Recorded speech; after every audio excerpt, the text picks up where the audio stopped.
नमस्कार दोस्तों, हम हैं पूर्व जन्म की कहानियों के कथावाचक, past life regression expert, life and leadership coach Hitesh Chhabra.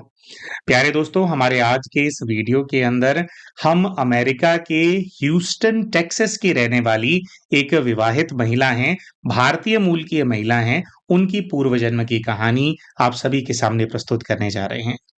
दोस्तों, इन बहन की सबसे बड़ी समस्या इनके जीवन में है इनका फाइनेंशियल क्रंच। फाइनेंशियल क्राइसिस तो नहीं है इनकी लाइफ के अंदर, लेकिन ये बहन कहती हैं कि पिछले 15 वर्षों से अमेरिका में रह रहे हैं और पिछले 15 वर्षों से इनको ऐसा लगता है कि जैसे बस जो इनका जो खर्चा पानी है, जिससे इनका गुजारा हो जाए, किराया चला जाए, खाना पीना हो जाए, उतना ही पैसा इनके पास रह पाता है। बाकी पैसा कहाँ चला जाता है इनको पता ही नहीं है।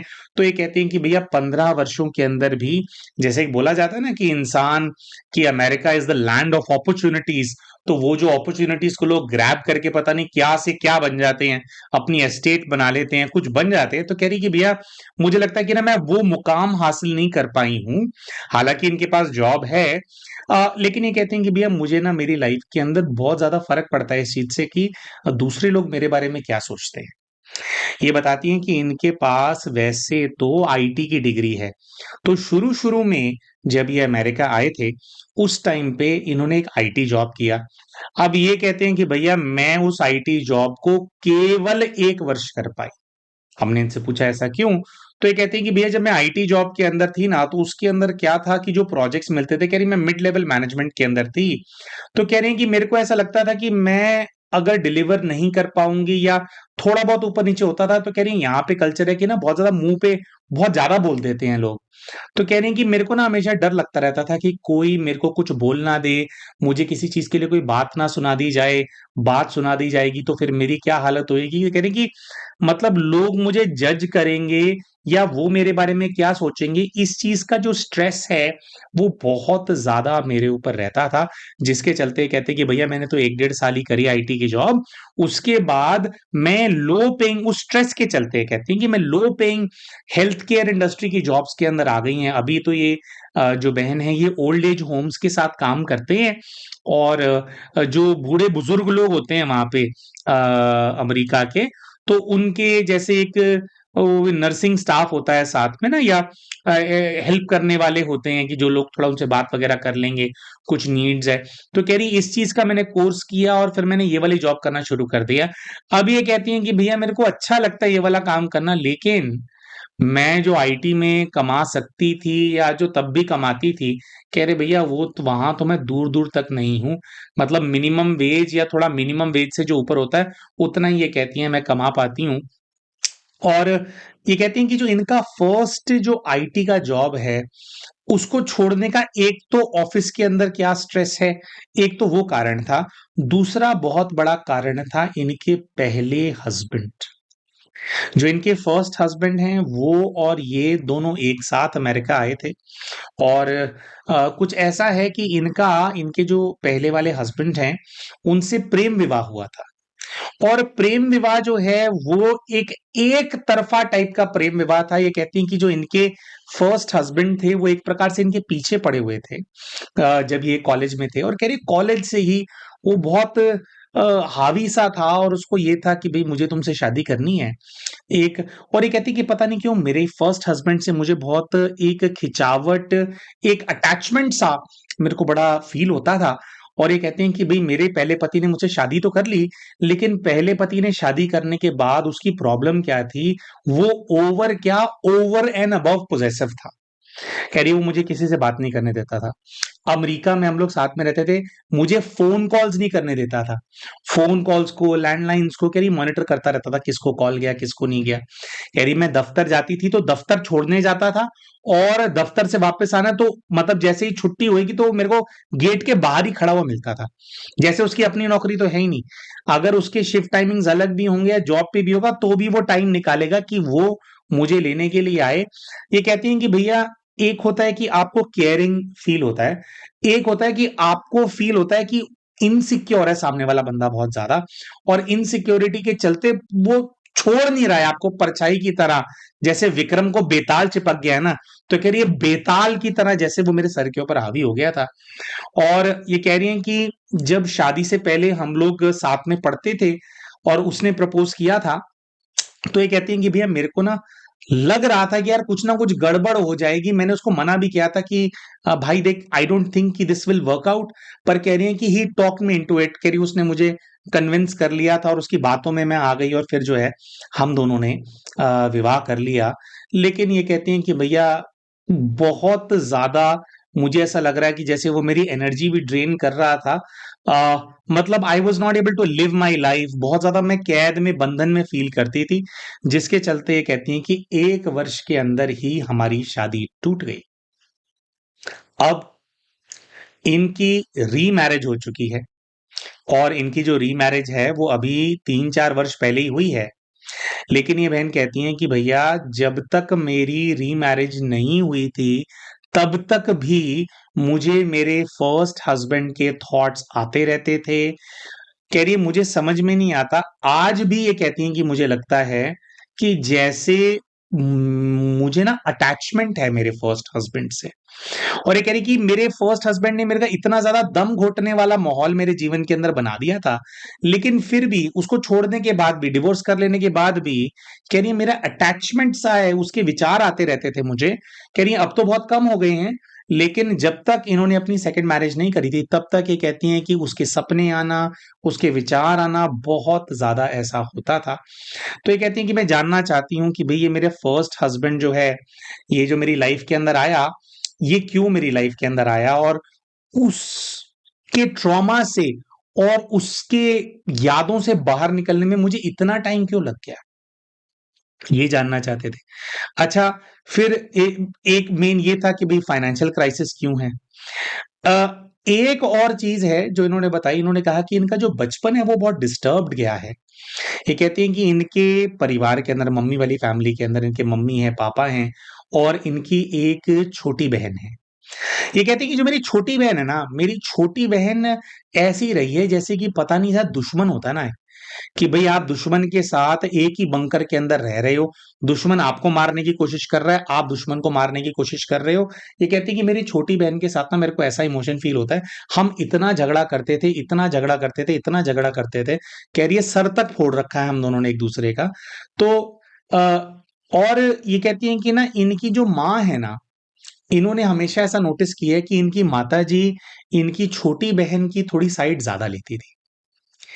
अब ये कह रही हैं कि भैया वो मुझे बहुत ज्यादा तंग करती थी और कहीं न कहीं मैं भी उसको तंग करती थी, हम एक-दूसरे की शक्ल नहीं देखना चाहते थे। तो ये कहती हैं कि एक तो मैं ये जानना चाहती हूँ कि मेरी जो छोटी बहन है उससे मेरे पास्ट लाइफ का क्या हिसाब-किताब है, और मेरी माँ मेरी साइड ना लेकर के मेरी छोटी बहन की साइड जो है, कह रही है मतलब अगर साइड लेनी होएगी ना तो 10% मेरी साइड लेंगी, 10% 100 में से 10 बार मेरी साइड ली होगी, 90 बार जो है वो मेरी बहन की साइड लेती थी। और इतनी कोई छोटी बहन नहीं है, कह रही है बस 2 साल ही छोटी है मुझसे। तो ये कहती हैं कि मैं जानना चाहती हूँ कि भई ये दोनों एक टीम क्यों हैं? मतलब मेरे को माँ उतना प्यार क्यों नहीं करती थी जितना छोटी बहन को करती थी, और छोटी बहन से ये जो दुश्मनी सी है, ये क्यों है मेरी लाइफ के अंदर। अच्छा, फिर ये कहते हैं कि भैया ये जो दूसरे लोग हैं ना, दूसरे लोग क्या सोचते हैं मेरे बारे में या क्या है, कह रही हैं कि कुछ ऐसा हुआ मेरी लाइफ के अंदर कि जब ये 7वीं कक्षा के अंदर थे, तो पता नहीं क्या हुआ 7वीं कक्षा के अंदर, लेकिन उसके बाद इन्होंने बाहर जाना बंद कर दिया। लोगों से घुलना-मिलना बंद कर दिया। बहुत ये कहती हैं कि मैं रिज़र्व सी हो गई, और ये कह रही है जो तब मैं रिज़र्व हो गई थी, तब से लेकर के मैं आज तक रिज़र्व्ड ही हूँ। मैं खुल के बात नहीं कर पाती हूँ, उतना कॉन्फिडेंटली अपनी बातें दूसरों के सामने नहीं रख पाती हूँ, और ये कहती हैं कि ये जो मैं खुल करके अपनी बातें नहीं रख पाती हूँ, जो मैं कॉन्फिडेंट नहीं हूँ, जो मैं ये डिमोटिवेटेड सी हूँ, कह रही हैं कि मुझे ऐसा लगता है कि ये भी बहुत बड़ा कारण है जिसकी वजह से जितनी ग्रोथ मुझे करनी चाहिए थी, चाहे हेल्थ केयर सेक्टर के अंदर ही, ये कहते हैं कि जितनी मुझे ग्रोथ करनी चाहिए थी, मैंने उतनी ग्रोथ नहीं की है। और इन बहनों ने एक बहुत बड़ी बात बोली, इन्होंने बोला कि भैया अब मेरे ना बहुत सारे मेल फ्रेंड्स हुआ करते थे। ये कह रही ज्यादातर तो लड़के ही मेरे दोस्त होते थे, I was like a Tom boy 7th class तक। और कह रही 7th क्लास के बाद अचानक से मैं रिजर्व हो गई। कह रही लड़के छोड़ो, मैं तो सबसे ही दोस्तियां काट दी, मैं अकेली अकेली सी रहने लगी, तब से आज तक अकेली अकेली सी हूं, कोई दोस्ती नहीं है। ये कहती हैं कि भैया मैं जानना चाहती हूँ कि कुछ हुआ था क्या मेरे साथ? कई बार क्या होता है बच्चों के साथ कुछ ऐसी भयानक चीजें हो जाती हैं उनके बचपन के अंदर कि उसके सदमे में वो चले जाते हैं और सदमा लग जाता है, पर्सनालिटी चेंज हो जाती है, लेकिन वो जो इवेंट होता है उनकी लाइफ के अंदर, कभी-कभी वो इवेंट को भूल जाते हैं। जैसे उनका माइंड उसको भूल जाना चाहिए, तो भूल जाना चाहता है, तो वो भूल जाता है। तो ये कहती है कि मुझे ना याद नहीं आता कि 7वीं क्लास में क्या हुआ था? क्या मेरे साथ कुछ गलत हुआ था? है ना? जिसकी वजह से मैं इतनी रिज़र्व हो गई। तो ये बात ये जानना चाहती थी कि भई मेरे को देखना है कि क्या कुछ गलत हुआ था क्या? तो ये सारी चीज़ें अपनी माता से, अपनी बहन से, अपने पहले पति से, ये जो सारा कनेक्शन है, इनको फाइनेंशियल ग्रोथ क्यों नहीं होती है? और ये क्या कुछ भूल रही हैं? क्या इनके बचपन में ऐसा कुछ ट्रॉमेटिक हुआ है जिसने पूरी इनकी पर्सनैलिटी को बदल दिया? इन सब का जो राज़ है, इन सब का जो आंसर है उसको जानना चाहते थे और उसके साथ-साथ ये कहती हैं कि एक और छोटी-सी बात है जो हम बताना भूल गए। ये कहती है कि भैया काफ़ी समय से ना मैं ध्यान करने का प्रयास कर रही हूँ, मेडिटेशन करने का प्रयास कर रही हूँ और इनका पीएलआर होना था तो कुछ इनको चक्रा हीलिंग वगैरह हमने भी भेजा था।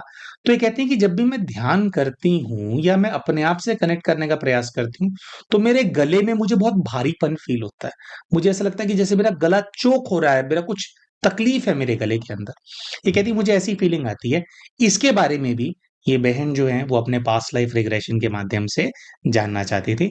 अब दोस्तों अमूमन तौर पे इतनी सारी चीज़ें एक पास्ट लाइफ़ रिग्रेशन के सेशन में कवर नहीं हो पाती हैं, लेकिन बाय गॉड्स ग्रेस ये सारी जो समस्याएँ हैं इनके जीवन के अंदर, ये अपने पास्ट लाइफ़ के अंदर गए और पास्ट की एक ही लाइफ़ के अंदर इन सभी प्रॉब्लम से कनेक्टेड जो आंसर्स हैं, जो कैरेक्टर्स के बारे में जानना चाहते थे, वो सारे कैरेक्टर्स इनके एक ही पास्ट लाइफ़ के अंदर इनको निकल आए। अभी का जो इनका रिलेशन है, इनके जो हस्बैंड हैं, कहती है मेरे हस्बैंड बहुत अच्छे हैं, संत स्वभाव के हैं, मुझे बहुत सपोर्ट करते हैं। अभी वाले इन-लॉज़ भी बहुत अच्छे हैं, नए वाले हस्बैंड हैं इनके साथ ये यूएस में ही रहते हैं, इनको भी कुछ ऐसा ही ये लोग आपस में जानते हैं एक-दूसरे को पहले से। तो कहती हैं कि यहाँ पे तो सब कुछ अच्छा चल रहा है, तो इन लोगों के बारे में नहीं जानना, बस ये जो सब लोग मेरे माइंड पे, मेरे जीवन पे हावी रहे हैं, इनके बारे में ये बहन अपने पास्ट लाइफ रिग्रेशन के माध्यम से जानना चाहती थी और जैसा कि हमने कहा अपने सारे उत्तर ये बहन प्राप्त कर पाई थी। प्यारे भाई और बहनों, इन बहन ने अपने पूर्व के जीवन के अंदर क्या देखा, उसके बारे में अभी आप सभी को हम बताएंगे, लेकिन उससे पहले हम शाउट आउट देना चाहते हैं हमारे चैनल के उन सभी व्यूअर्स को जिन्होंने अभी रिसेंटली हमारे चैनल की जो मेंबरशिप है उसको ऑप्ट किया है। दोस्तों, यूट्यूब के ऊपर इन सभी का यूजर आईडी है ममता शर्मा, शोभा, राकेश शौकीन, साधना जैन, नेचर से रिश्ता, वरुण सिंह और उमा। दोस्तों, अगर आप भी इन सभी की तरह हमारे चैनल की मेंबरशिप के लिए ऑप्ट करना चाहते हैं और हमारे चैनल के मेंबर्स के लिए जो एक्सक्लूसिव हर महीने हिप्नोथेरेपी के सेशंस हम कंडक्ट करते हैं उनका पार्ट आप बनना चाहते हैं, तो हमारे इस वीडियो के नीचे आपको एक ज्वाइन बटन नजर आ रहा होगा, उसका इस्तेमाल करके आप भी चैनल की मेंबरशिप के लिए ऑप्ट कर सकते हैं।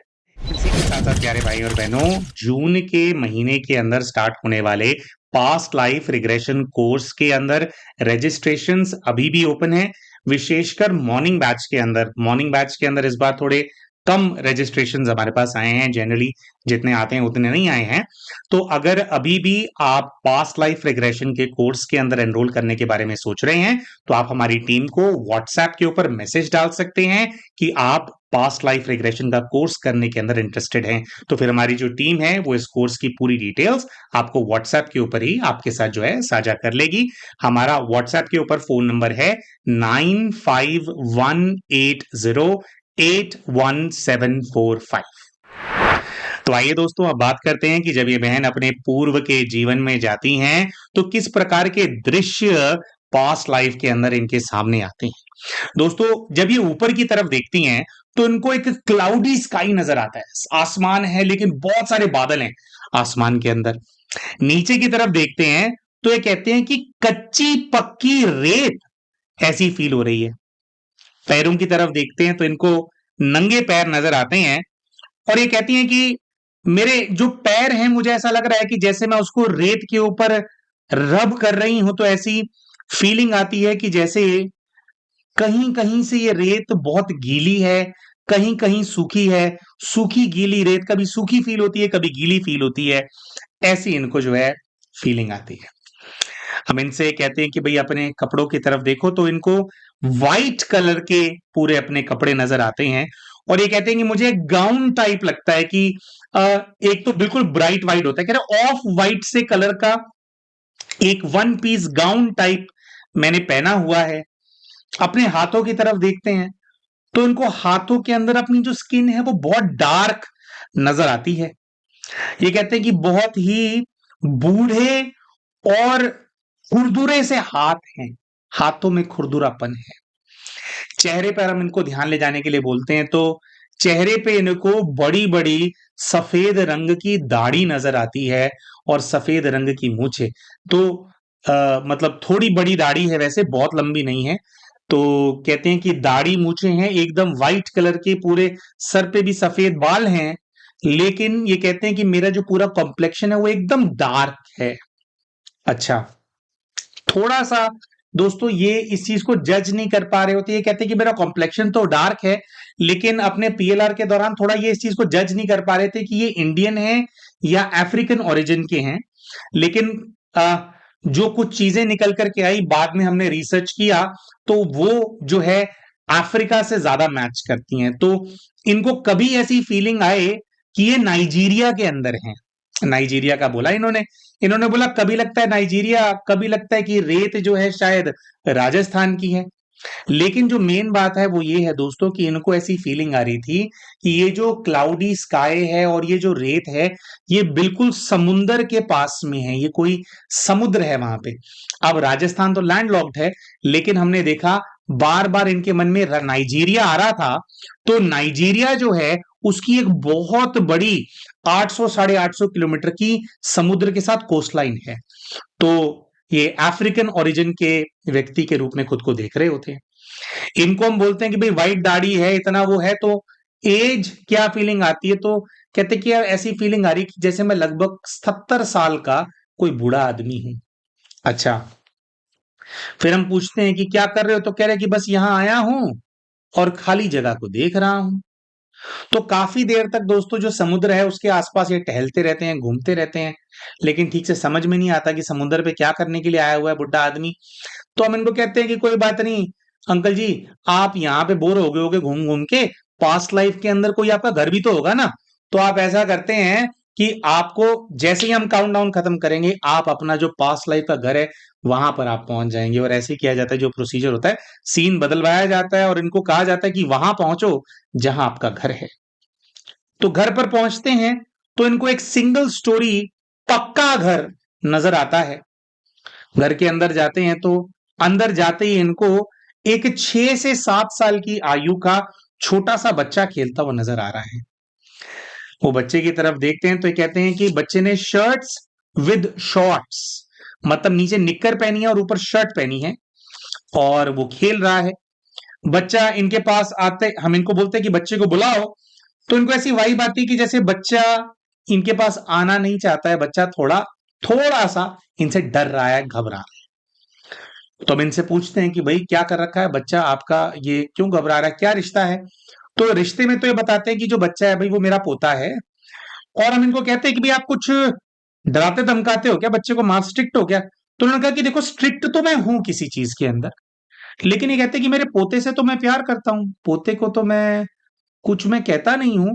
कह रहे कभी मैंने डांटा होगा ऐसा मुझे याद है, लेकिन जो मेरा पोता है इसके कोई कान भरता है, ये इसलिए मेरे पास नहीं आता। तो हम इनसे पूछते हैं कि भाई कौन कान भरता है घर में और कौन कौन है? तो सबसे पहले इनको नजर आता है, ये कहते हैं कि एक औरत है घर के अंदर जो बर्तन मांज रही है, बर्तन साफ कर रही है।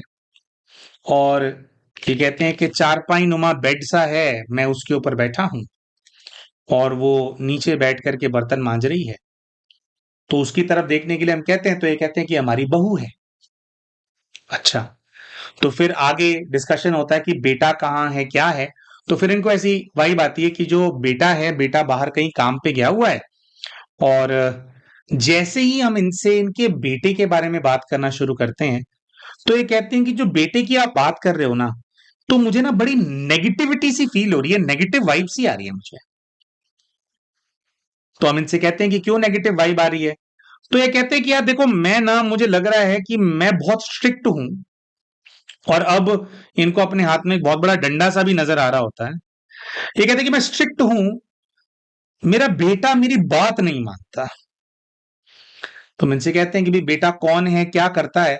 तो इनको ऐसा नजर आता है कि जो बेटा है वो चाकू छुरियां होती है ना, जो जो नाइफ होते हैं, नाइफ सेल करता है, और जो नाइफ्स होते हैं उनकी जो धार है, धार लगाने का काम करता है। तो ये कहते हैं कि भाई बेटा है, तो बेटे का काम बोलते हैं कि भाई देखो, आप उस सीन के अंदर जाओ कि बेटा वापस आ गया। और जब हम बेटे की बात करते हैं, तो इनको ऐसा नजर आने लगता है कि जैसे घर सारा खाली हो गया है। और हम इनसे पूछते हैं कि भाई बेटे को बुलाने के लिए कहा था, तो अब ये घर खाली सा क्यों नजर आ रहा है? तो ये कह रहे हैं कि वो लोग मुझे कहीं छोड़ करके चले गए। कौन लोग? बेटा, बहू और पोता, ये तीन लोग ही रहते थे, और वो इनको छोड़ करके कहीं चले गए। तो हम इनसे पूछते हैं कि कहाँ चले गए हैं। जब हम ऐसा बोलते हैं तो ये कहते हैं कि मैं नहीं चाहता था कि वो जाएं, लेकिन चले गए मुझे छोड़ करके। तो बहुत इस चीज का दुख है, बहुत ही डाउन फीलिंग उस टाइम पे इनको, बहुत ही डाउन वाइब्रेशन सा इनको फील होने लगता है। खैर, हम इनको बोलते हैं कि भाई अभी तो वो लोग चले गए हैं, लेकिन आप थोड़ा पास्ट में जाइए, उस सीन के अंदर जाइए जिसके अंदर ये लोग छोड़ करके अभी नहीं गए थे, वहीं पर ही थे, वैसे वाले सीन के अंदर जाइए। तो ये जाते हैं। तो जैसे ये सीन के अंदर जाते हैं, तो इनको नजर आता है कि वही इनका जो चारपाई नुमा बेड सा है, उसके ऊपर ये बैठे हैं। बेटा सामने खड़ा है, बहू जमीन पे बैठी है, और बहू का बेटा बहू की गेद गोद के अंदर है। और जो बेटा है वो पूरी तरह से लड़ाई कर रहा है। क्यों लड़ाई कर रहा है? कह रहे कि बेटा पैसा मांग रहा है। तो हम इनको कहते हैं कि भाई पैसा मांग रहा है तो भाई दे दो, किस चीज के लिए मांग रहा है पैसा? तो कहता है कि पैसा मैं इसको देती नहीं हूं, मतलब मैं पैसा इसको देता नहीं हूं। क्यों नहीं देते? कह रहे मुझे लगता है कि इसको पैसा दूंगा ना तो वेस्ट कर देगा। तो जो उसकी वाइफ है, हम कहते हैं कि वाइफ को देखो, वाइफ वाइफ भी मांग रही है, मतलब बहू भी पैसा मांग रही है। तो कह रहे जो मेरी बहू है ना, वो तो मेरे बेटे और मेरे बीच में मुझे ऐसा लग रहा है कि पिस गई है बेचारी, फंस गई है हम दोनों के बीच में। कह रही बहू हम दोनों को समझाने की कोशिश कर रही है कि आप लोग आराम से बात कीजिए, और पैसे के मामले के ऊपर कह रहे हैं कि वो ये अपना ना कोई भी ओपिनियन नहीं दे रही है, वो चुप है। तो हम इनसे पूछते हैं कि भी जो आपका पोता है उसको कौन भड़काता है? बहू भड़काती है? तो कहते नहीं, मेरे पोते को मेरी बहू नहीं भड़काती, मेरा बेटा भड़काता है। दरअसल मेरा बेटा मुझे बिल्कुल पसंद नहीं करता, और इसका और मेरा आपस में झगड़ा चलता रहता है, क्योंकि इसको पैसे चाहिए। पैसे किस चीज के लिए चाहिए? कह रही है बाहर जाकर के रहना चाहता है या कुछ और काम करना चाहता है। मेरे को बस ऐसा लगता है कि बहुत ज्यादा नहीं है हमारे पास, तो भाई मैं दे दूंगा तो दिक्कत हो जाएगी, मैं नहीं दे सकता, मैं रिस्क नहीं ले सकता। तो हम इनसे पूछते हैं कि भाई तंगी है क्या? ये कहते हैं कि पैसे की तंगी नहीं है, लेकिन हम बहुत ज्यादा अमीर भी नहीं है, तो मैं मिडिल क्लास टाइप का आदमी मैं लग रहा हूं, तो मैं पैसे देना नहीं चाहता, मुझे ये है। और कह रहे मेरा बेटा कहता है कि बापू पैसे हैं तो पैसे दे, मुझे काम करना है, उसको अपना कुछ काम बढ़वाना है, शायद उसको कुछ इन्वेंट्री और खरीदनी है, चाकू वाकू और खरीदने चाहता होगा। लेकिन ये कहते हैं कि भैया ऐसा है कि मैं तो नहीं कर पाऊंगा। तो कह रहे कि बेटे और मेरे बीच में बहुत ज्यादा खींचतान चलती रहती है इस चीज को लेकर के। अब ये सारा दृश्य दिखाई दे रहा था, अभी तक इन सबको इन्होंने आइडेंटिफाई कर लिया था। तो फिर इनको इनके डेथ के सीन में भेजा जाता है, क्योंकि आगे चल करके तो वो झगड़ करके छोड़ के चले गए थे इनको, इन्होंने पैसा दिया नहीं था उनको। तो आगे हम इनसे पूछते हैं कि मृत्यु कैसे हो रही है, तो इनको नजर आता है कि 10 साल और बीत गए हैं। पहले ये 70 के थे, अब ये 80 के हो गए हैं। और ये कह रहे हैं कि मैं अभी भी उसी बिस्तर पे पड़ा हूं, और मेरा गला सूख रहा है बहुत ज्यादा, बहुत मुझे प्यास लग रही है। और कह रहे मैं प्यास से इतना ज्यादा बेहाल हूं, और कह रहे इतना सूख गया है मेरा गला, और शरीर इतना कमजोर है कि मैं उठ करके पानी नहीं ढूंढ पा रहा। और कह रहे शायद घर के अंदर पानी है ही नहीं, क्योंकि पानी लाना पड़ता है और पानी लाने की हिम्मत नहीं है। और मैं काफी दिनों से प्यासा हूं शायद, और इसी बिस्तर पे पड़े पड़े प्यास से बेहाल होकर के जब कंठ पूरा सूख गया है, पूरा वो हो गया है, कह रहे उससे मेरी मृत्यु हो रही है। तो मृत्यु हो रही है और वहां पे देखते हैं कि इनकी मृत्यु हो जाती है। अब दोस्तों पहले हम आपको बताते हैं कि ये जो कैरेक्टर्स इनको नजर आए थे वो कौन थे। अगर आप चाहें तो आप इस वीडियो को पॉज करके, तीन कैरेक्टर हैं, बेटा, बहू और पोता, आप गेस कर सकते हैं इनकी अभी की लाइफ के अंदर वो कौन से कैरेक्टर्स होंगे, और फिर आप मैच कर सकते हैं कि आपने सही गेस किया या नहीं किया। तो हम आशा करते हैं जो लोग कमेंट्स करना चाहते होंगे उन्होंने वीडियोस को पॉज करके अपने कमेंट्स पोस्ट कर दिए होंगे। तो दोस्तों पास्ट लाइफ के अंदर जो इनको अपना पोता नजर आया था, उसको इन्होंने अपनी इस जीवन की छोटी बहन के रूप में देखा।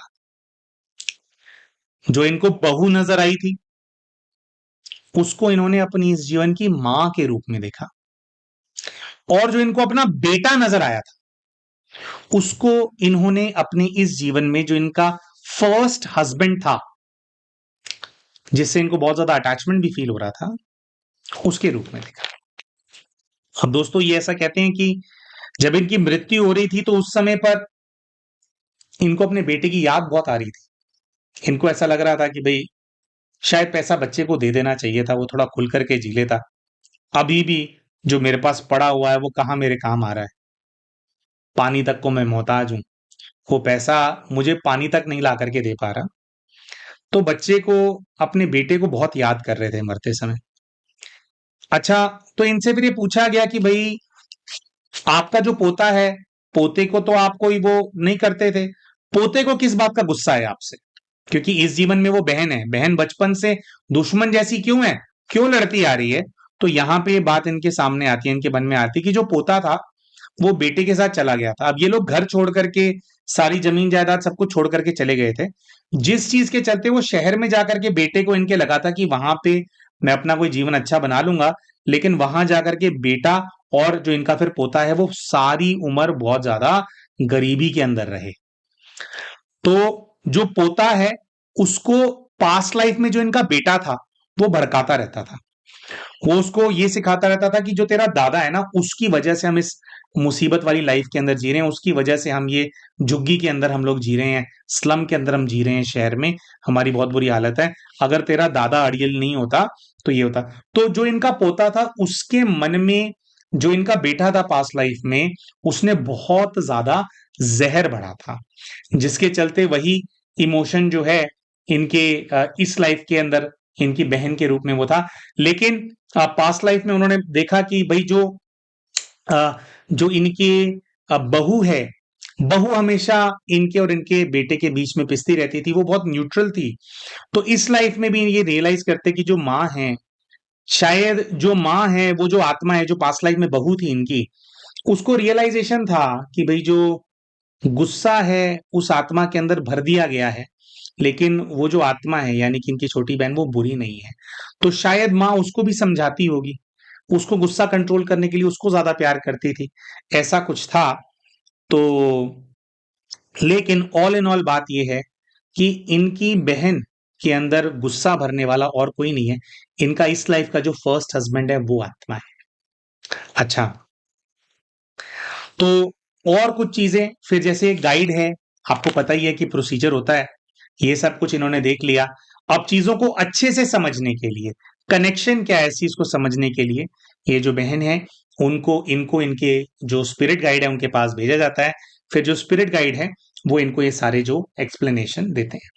सबसे पहला जो एक्सप्लेनेशन स्पिरिट गाइड को देते हैं कि तुम्हारे इस जीवन के अंदर भी पैसे की समस्या तुम्हारे साथ क्यों चिमड़ी हुई है, क्यों तुमसे चिपकी हुई है। क्योंकि वो कहते हैं कि पास्ट लाइफ में तुम पैसों को अपने पास रखते थे और तुम्हें पास्ट लाइफ में डर लगता रहता था कि खर्च करूंगा तो खर्च हो जाएंगे, और खर्च कर दिया तो जो चीजें चाहिए, जो जरूरत की चीजें चाहिए वो नहीं मिलेंगी, वो नहीं मिलेंगी, वो नहीं मिलेंगी। तो कह रही है पैसे को लेकर के तुम्हारा हमेशा से एक नेगेटिव भाव रहा है, एक डर रहा है तुम्हारे मन में कि जो तुम्हें चाहिए वो तुम्हें नहीं मिल पाएगा, नहीं मिल पाएगा, नहीं मिल पाएगा। कह रहे हैं क्योंकि तुम्हारी आत्मा ने इस चीज को बहुत ज्यादा सोचा है। तुम जो मनी है उसकी जो एनर्जी है, उसका जो वाइब्रेशन है, उसको तुमने डाउन करके रखा हुआ है। और इनके गाइड ने इनको सजेशन दिया कि अब तुम्हारे को अपनी लाइफ के अंदर बार बार ये संकल्प करना है कि भाई मैं तो संतुष्ट मणि हूं। जैसे मां संतोषी है ना, तो मां संतोषी का वरदान मुझे प्राप्त हो रहा है, उनका वाइब्रेशन मेरे अंदर समा रहा है। जैसे संतोषी मां है, वैसी मैं संतोष की देवी संतुष्ट मणि बनती चली जा रही। गाइड ने कहा जैसे जैसे आप ये संकल्प करते जाएंगे, संतुष्टता से बढ़ते जाएंगे, संपन्न करते जाएंगे, तो जो आपके जो मनी है उसकी जो एनर्जी है वो अपलिफ्ट होने लगेगी, उसका वाइब्रेशन पॉजिटिव होने लगेगा। गाइड ने बोला कि जो भाग्य में है वो मिलना जरूर है, तुम नहीं मिलेगा नहीं मिलेगा ये कभी नहीं सोचना।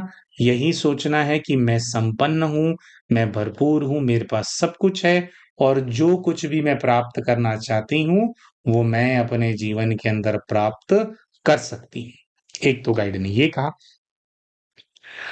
दूसरा, यहाँ पे ये चीज का रेवलेशन हुआ कि हमेशा से इनको अपने गले में जो भार फील होता है, तो ये जो पास्ट लाइफ है ये इनकी इमीडिएट पास्ट लाइफ थी। मतलब ये वाली लाइफ के बाद काफी समय तक इन्होंने जन्म नहीं लिया था, लेकिन अभी की लाइफ से जो पिछली लाइफ थी वो यही वाली पास्ट लाइफ थी जो इन्होंने देखी। तो उसकी वजह से जो प्यास से बेहाल होकर के जो इनके प्राण निकले, तो उसका रेजिड्यू, और कई दिनों तक ये प्यासे रहे थे, बहुत बुरी हालत हुई थी। तो कह रहे हैं उसका प्रभाव है। तो विशुद्धि चक्र की क्लीनिंग करने के लिए जो गाइड है उन्होंने रेकमेंड किया, उन्होंने कहा कि बच्चे यहाँ पे पॉजिटिव एनर्जी दो, हील करो। तो हील करोगे तो हील हो जाएगा, ये भार हट जाएगा। और थोड़ा सा दोस्तों ऐसा ऐसा भी होता है कि जब इस प्रकार की चीजों का कारण आप देख लेते हैं ना, उससे भी रिलीफ जो है व्यक्ति को मिल जाता है, काफी रिलीफ मिल जाता है। अच्छा, फिर जो गाइड हैं, गाइड से पूछा गया कि भाई बचपन में क्या कोई किस्सा ऐसा हुआ है जो ये बच्ची भूल गई है। तो बाय गॉड्स ग्रेस हमने कहा कि थैंक गॉड, कोई हीनियस क्राइम इनके साथ बचपन में हुआ था, कुछ बहुत गलत हुआ था, ऐसा कुछ भी इनको दिखाई नहीं दिया। गाइड ने इनको ऐसा दिखाया कि जब ये 7वीं कक्षा के अंदर गए थे, तो अचानक से कुछ ऐसा हुआ था, जैसे बच्चे की बॉडी के अंदर चेंजेस आते हैं, ये मोटे हो गए थे। और मोटे जैसे ही हो गए थे, तो इनको ऐसा लगने लगा था कि लोग जो हैं वो मुझे, मेरे बारे में उल्टा सीधा सोचेंगे। इनको ये लगने लगा था कि मैं अगली हो गई हूं, जिसकी वजह से इनको, क्योंकि लगने लगा था कि ये अगली हो गए हैं, इसकी वजह से इन्होंने लोगों से बातचीत करनी बंद की थी। इनके साथ कुछ भी गलत हुआ नहीं था, इनके अपने अंदर सोशल एंजाइटी आ गई थी, क्योंकि ये मोटे हो गए थे। और जो है जिसकी वजह से फिर ये सबसे कटने लग गए थे, और इन्होंने खुद को रिजर्व कर लिया था। तो गाइड से पूछा गया कि हे पुण्य आत्मा, क्या इस बात का भी, भाई इंसान मोटा हो जाता है, मोटा पतला हो जाता है, इसमें डिप्रेशन में जाने की क्या बात है। तो गाइड ने यहाँ पे समझाया कि बच्चे, सबसे पहले तो देह अभिमान की बीमारी है ना। हम लोग इतने ज्यादा बॉडी कॉन्शियस होते हैं कि इसके अंदर इंसान का पूरा दिमाग है कि कैसे दिख रहे हैं कैसे नहीं दिख रहे हैं, कंपैरिजन करते रहते हैं। तो गाइड ने कहा कि बच्चे, एक तो ये बहुत बड़ी बीमारी है ना, जिसकी वजह से आत्माएं ऐसे जोन में चली जाती हैं, अपने आप को कम समझने लग जाती हैं, शरीर के उससे, गुणों के आधार पे नहीं देखते अपने आप को, शरीर के आधार पे देखते हैं, जो ठीक नहीं है। लेकिन जब ये बात पूछी गई दोस्तों, तो इसी पास्ट लाइफ का, ये जो पास्ट लाइफ अभी ये देख करके आ रहे थे, इसी पास्ट लाइफ का एक दृश्य गाइड ने इनको दिखाया। और वो दिखाया कि जब इनके बेटे से इनका झगड़ा हुआ था, और जो बेटा इनको छोड़ करके चला गया था, तो इनके आसपास का समाज कुछ ऐसा था कि क्योंकि इनका परिवार इनको छोड़ करके चला गया था, तो समाज में इनको जो सम्मान पहले मिलता था, वो सम्मान मिलना बंद हो गया था। लोगों ने इनसे कट ऑफ कर लिया था, और इनको ऐसा लगता था कि भाई लोग अब मुझसे बात नहीं करते हैं, कि मैं बुरा इंसान हूं। और इनको ये बहुत भय हो गया था पास्ट लाइफ के अंदर कि भाई लोग मुझे बहुत ज्यादा जज कर रहे हैं। तो कह रहे पूरे, जब इनका बच्चा इनको छोड़ करके गया, फैमिली इनको छोड़ करके गई, उसके बाद एक सामाजिक बहिष्कार सा हुआ।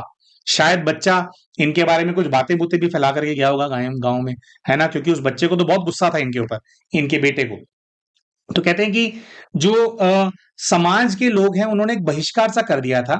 तो बेसिकली बात क्या है, क्योंकि 10 साल बहुत अकेलेपन में न केवल परिवार से अलग हुए, लेकिन पूरे समाज ने भी बात करनी बंद कर दी। घर से बाहर निकलेंगे तो कोई उनको मुंह नहीं लगाएगा। कह रहे हैं क्योंकि ऐसी स्थिति इनकी हो गई थी। इसकी वजह से ये जो बच्ची है, ये जो आत्मा है, दूसरे लोग क्या सोचते हैं इस बच्ची के बारे में, इस चीज का जो इमोशन है बहुत ज्यादा हावी है इसके ऊपर। और इस चीज के दुख के अंदर भी ये मरी है पास्ट लाइफ के अंदर, क्योंकि जब ये मरे थे तब ये बिल्कुल अकेले थे। उसके आगे का दृश्य तो नजर नहीं आया, लेकिन क्या पता कितने दिनों तक जो डेड बॉडी है वो पड़ी रही हो। और जब आप मृत हो जाते हैं तो आत्मा अलग हो जाती है, लेकिन आत्मा शरीर के आसपास भी तो घूमती है ना, देखती है कि अब क्या हो रहा है। कितने कितने दिनों तक पता नहीं संस्कार हुआ नहीं हुआ, लास्ट राइट्स कब हुए कब नहीं हुए। तो सब लोग क्या आपके बारे में सोचते हैं, अपनी एक इमेज बना करके रखनी होती है। इस चीज का एक ऑब्सेशन सा था इस आत्मा के ऊपर, जिसकी वजह से जब ये मोटे हुए तो इनको जैसे ही लगने लगा कि लोग मुझे जज करेंगे, तो कह रहे हैं कि भाई पास्ट लाइफ वाली जो एनर्जी है वो इनके ऊपर हावी हो गई। इनसे पूछा गया कि भाई पास्ट लाइफ में बेटा छोड़ करके चला गया था, तो हस्बैंड बन करके आया, क्यों आया? तो उसका कारण ये है कि भाई क्योंकि ये अपने बेटे को बहुत ज्यादा याद किया करते थे। ये उसके साथ रहना चाहते थे, अपनी गलती सुधारना चाहते थे। लेकिन वो जो बच्चा है, जो इनका बेटा है, कह रहे हैं कि इन आप पास्ट लाइफ में जो बेटा है ना, वो बहुत ज्यादा पास्ट लाइफ में बंधा हुआ फील करता था। गाइड ने बताया कि वो अपने बिजनेस में बहुत कुछ कर सकता था। अगर उसको आप धन का कुछ सहयोग कर देते तो वो बच्चा बहुत अच्छा जीवन जी सकता था, उसका बिजनेस बहुत चल सकता था। लेकिन आपके पैसे को अपनी छाती से चिपका करके रखने वाला जो आपका इमोशन था, उसकी वजह से आपने बच्चे की हेल्प नहीं करी और बच्चा बहुत ज्यादा घुटन अपनी लाइफ के अंदर फील करता था। तो एक तो क्योंकि आप उस आत्मा को खींच रहे थे, तो वो आपका पति बनकर के इस लाइफ के अंदर आ गया, लेकिन जो घुटन उसको फील होती थी, वही घुटन की जो सारी एनर्जी है, वही जो घुटन की जो तकलीफ है, उस बच्चे ने वापस आपको इस लाइफ के अंदर दी। एक ओवर पोजेसिव हस्बैंड बन करके आपको पूरा, आपको जैसे वो अपने अंदर घुटता था, उसने ऐसा जो है सिचुएशंस आपके लाइफ के अंदर पैदा करी कि आपको भी उस रिश्ते के अंदर बहुत ज्यादा घुटन महसूस होने लगी, जैसे पास्ट लाइफ में उस बच्चे को आपसे घुटन महसूस होती थी। और क्योंकि वो आपका बेटा था, आपने 10 वर्षों तक उसको याद किया, आपके मरने पे भी वो मिलने नहीं आ पाया आपसे, तो कह रहे बेटे को ही आप सबसे ज्यादा याद किया करते थे। इसीलिए इस जीवन के अंदर भी आपका उस आत्मा से जो अटैचमेंट है वो खत्म नहीं होता। उसके सपने आपको आते हैं, उसकी यादें आपको आती हैं। तो गाइड ने कहा वो यादें इसलिए नहीं आती हैं क्योंकि वो आपका पति है, वो यादें इसलिए आती हैं कि पूर्व जीवन में आपका बेटा था, बेटा बिछड़ गया था। तो वो जो बेटा बिछड़ गया था, आपकी आत्मा उस बेटे को याद करती है, ना कि अपने एक्स हस्बैंड। तो ये सारी बातें जो हैं प्यारे भाई और बहनों, इनके जो स्पिरिट गाइड हैं उन्होंने इनको एक्सप्लेन करी। हम आशा करते हैं दोस्तों कि ये जो केस हमने आप सभी के साथ साझा किया, ये केस आपको पसंद आया होगा। वीडियो पसंद आई हो तो वीडियो को लाइक करना बिल्कुल ना भूलें। चैनल अभी तक सब्सक्राइब नहीं किया तो चैनल को सब्सक्राइब भी कर लें, और वीडियो में कमेंट करके आप हमारे को बताएं कि आपको इस वीडियो के अंदर क्या अच्छा लगा। मिलते हैं आप सभी के साथ अपने अगले वीडियो के अंदर, तब तक के लिए नमस्कार।